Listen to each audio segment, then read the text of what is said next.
Hello and welcome to ELT Experiences. Today I'm going to be sharing with you why I quit my last job. I read recently about the first ELT picket in Ireland for 30 years, and it kind of connected with some experiences that I've had within the English language teaching profession within the UK.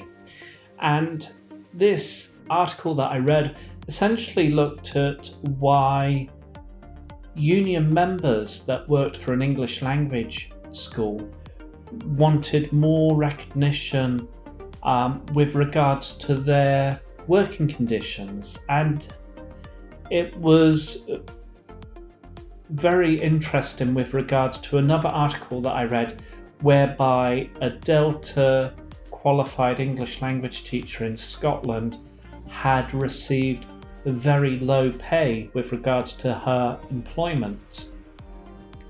And I wanted to share with you some experiences that I've had with regards to the ELT profession in the UK and some things that really need looking at with regards to the ELT industry as a whole in the UK. Now, before I continue, this is my personal experience of English language teaching in the UK.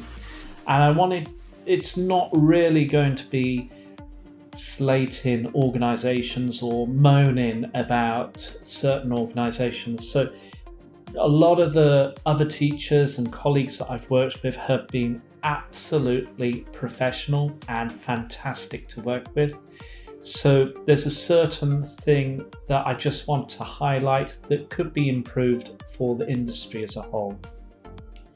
Now, this news article that I saw about the ELT industry in Ireland, their demands with the support of their union, they wanted formal recognition of their union. Their union wasn't recognised by their employer.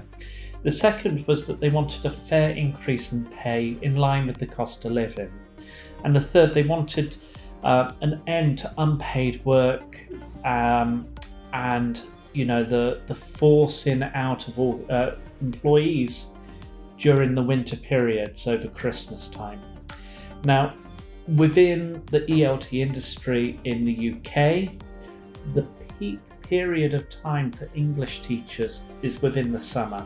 A lot of schools within Europe and abroad, they bring their students in the best of times in the summer, and it's the best of weather.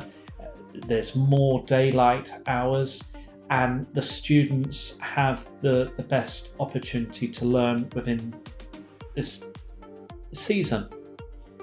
So there's a lot of demand for English language teachers and also managers within this period, within this season. Now, within the winter time, it kind of slows down. There's less classes, less students. And I've noticed within the ELT industry in the UK that in the winter periods, it stops.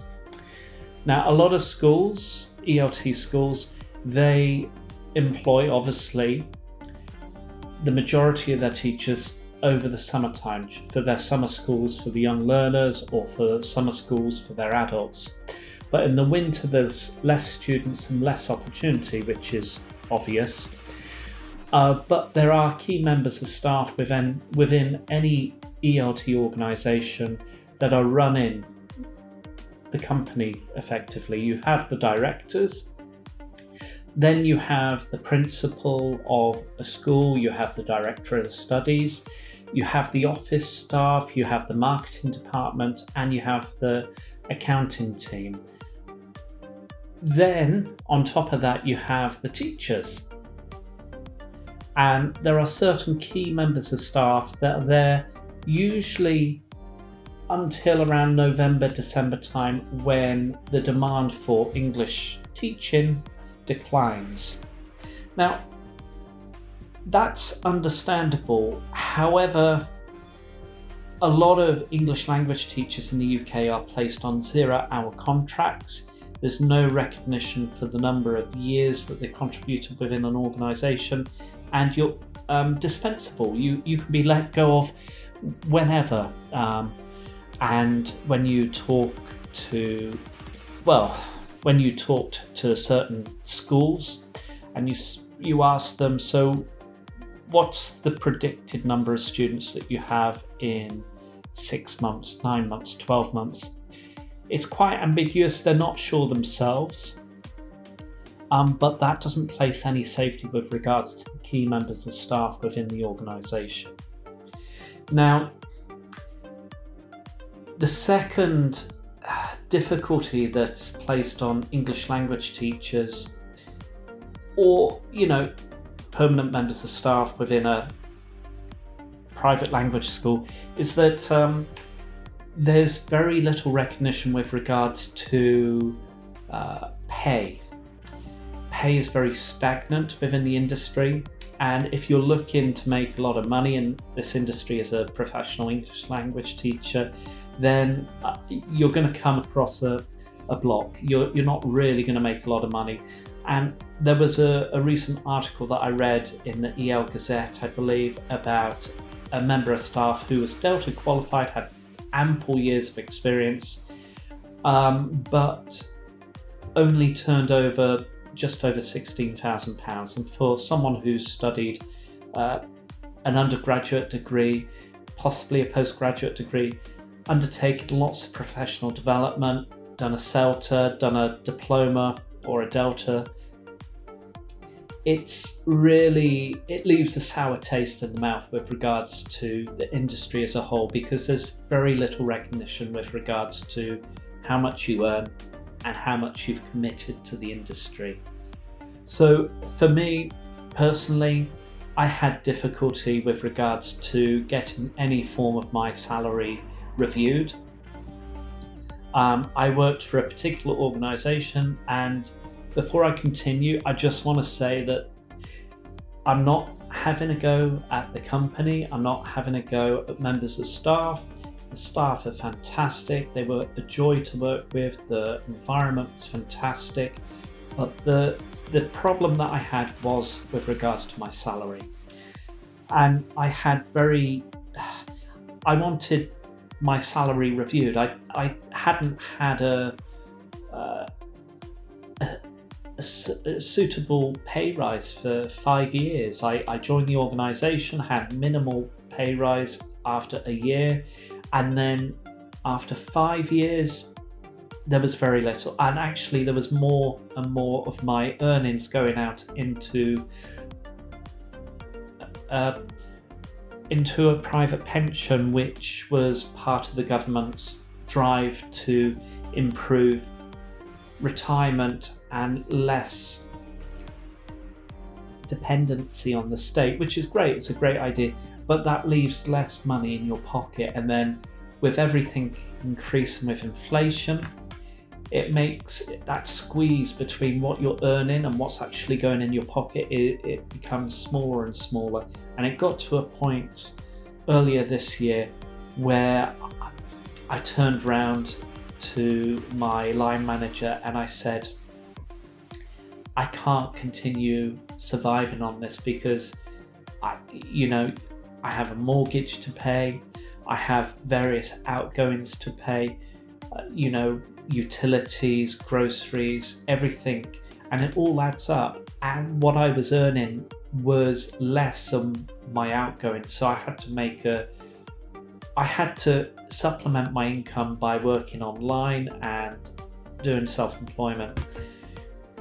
And it shouldn't be like that. For someone who has worked within the ELT industry for such a long time and worked for a particular organisation, it just isn't right. I turned around to the directors, and basically what I did was I got the costs for students, young learners. My specialism was young learners, and I got the costs what young learners were paying for the service with the organisation, and there had been an increase with regards to how much students were paying year on year, apart from 1 year where it remained the same, but every subsequent year it increased. And I got my salary and I compared it with how much I was, how much my expected increase would be if it was aligned to what students were paying, and it hadn't. And I said, this is what my salary would be if it fell in line with how much you were charging your customers. They had a few days to think about it, and they got back to me. I sat down with the director, and he turned around to me and he said, well, actually, you have had a pay increase. We contribute into your private pension. Now, I can understand with regards to employers, it's an additional cost. However, when you look at a pay increase and you look at your P60, the income that's going in has not increased. The only factor is that the employer is contributing to your pension, but that will reduce in time and your contribution has to increase. So it just didn't make sense. And in the end, I was forced to put my notice in, and it was really disappointing to do, because I worked with this organisation for quite a period, and it felt such a waste, to be honest. I helped them out with 2 British Council observations. I improved their young learner department, their curriculum, their teacher training programme. I tried to improve the quality of young learner teaching, and it was a tough decision, but it was a decision where I was forced to seek alternative employment, and so that was my experience, really. And it wasn't an easy decision. I had to chat with my wife and talk to my colleagues about it. When I put my notice in, there was quite a bit of surprise, but I don't know why there was some surprise, because if you're not paying your employees or increasing their salary year on year, apart from those which are on the minimum wage. So those that are on the minimum wage, they're getting a pay increase, and those teachers and those other permanent staff that run the organisation behind the scenes, if they don't get a pay rise and the other members of staff do, then it doesn't balance. Anyway, so that was basically what caused me to put my notice in. I quit, I put my notice in, and I moved on. And actually, I was quite relieved that I did put my notice in, because I've moved on to English for academic purposes. I worked for a university and still am at the moment. And if I wasn't forced to move on, I wouldn't have developed professionally into another specialism within English language teaching. And in a way, I appreciate it. But the really disappointing thing for me was that the employee who was recruited to take over my position, they hired someone for a lower salary than I was. So that just shows how little recognition that you get within the ELT industry in the UK for private language schools. And it's really disappointing, because for many teachers, I believe almost all teachers that are working within this industry, they want to deliver the best lesson as possible. They want to do as well as possible. They want to develop as much as possible, and it's kind of difficult if you work for an organisation which recognises your CPD, your continuing professional development, and supports you to continue improving, but doesn't remunerate what you're earning. There's an imbalance there. And the final point that I'd like to mention was that the finals, the last school that I worked with, they're as I've mentioned before, the summer period is the very busiest time of the year for a lot of, for almost all English language schools. And for me, I saw that there was a lack of English language teachers being recruited within that school, predominantly about the pay. If you're paying, say £16 an hour, and a school down the road is paying £18 an hour, they'll go to the school which is paying more. And the school was forced to bring in supply staff in the end. And the really daft thing about bringing in supply staff is you're actually paying more for the supply staff to cover lessons than you are for people that are actually working for you.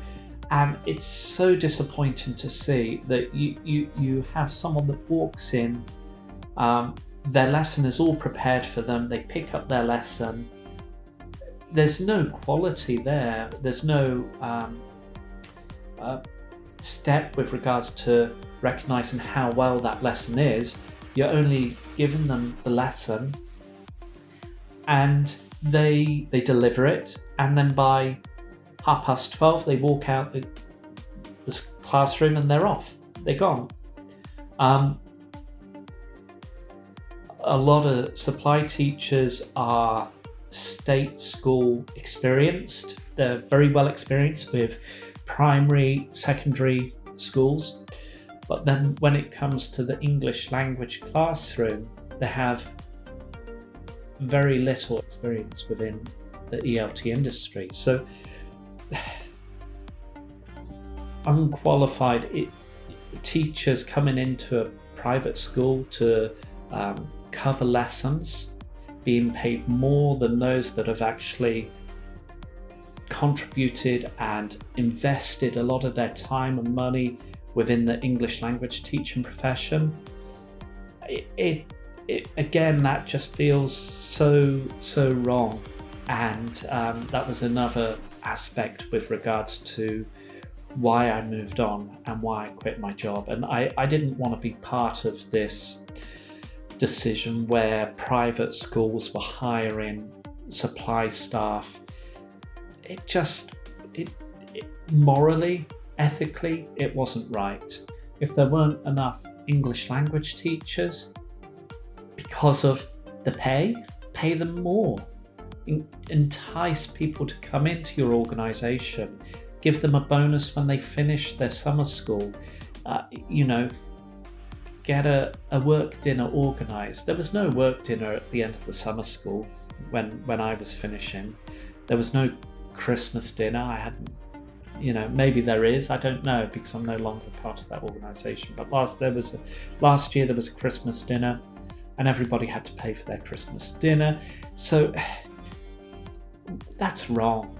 Come on, if you're running a business, if you have your own language school, help, support your colleagues, support the employees, because those are the ones that are delivering the lessons. Those are the ones that really support your business, and it will make people feel recognised. And for one example, when I was preparing for British Council inspection at my last school, a lot of the staff, a lot of the teachers put in a lot of effort, had to write their lesson plans for the entire week, and there was a lot of pressure and stress placed on the Director of Studies, the various teachers, but everyone pulled out all the stops. And, I was doubling up as a teacher, as well as having to share the curriculum and the program that I developed and the teacher training program and everything else like that. So there was a lot of work placed on myself. And I the inspectors left. We got a glowing report with regards to the quality of teaching, which was great. But then when it turned round to the owners of the school and the managers of the school, recognising and rewarding those that had worked really hard to get through the British Council inspection, they left a £1 box of chocolates in the staff room. And I turned around to a fellow colleague and I said, well, is that how much we're worth? £1 box of chocolates from the owners? That's not right. So reward your staff, give them some drive to go above and beyond. And it doesn't have to be financial all the time. It could be a meal at the end of the month, or it could be a free dinner, or a few drinks at the end of the week. Reward your employees, and your employees will drive your business as much as possible, and your customers will return. Happy employees equal happy customers, and happy customers return. And it's such a shame. It was such a shame to see. But anyway, that's my experience with regards to the working conditions of English language teaching in the UK. I hope you found it quite useful,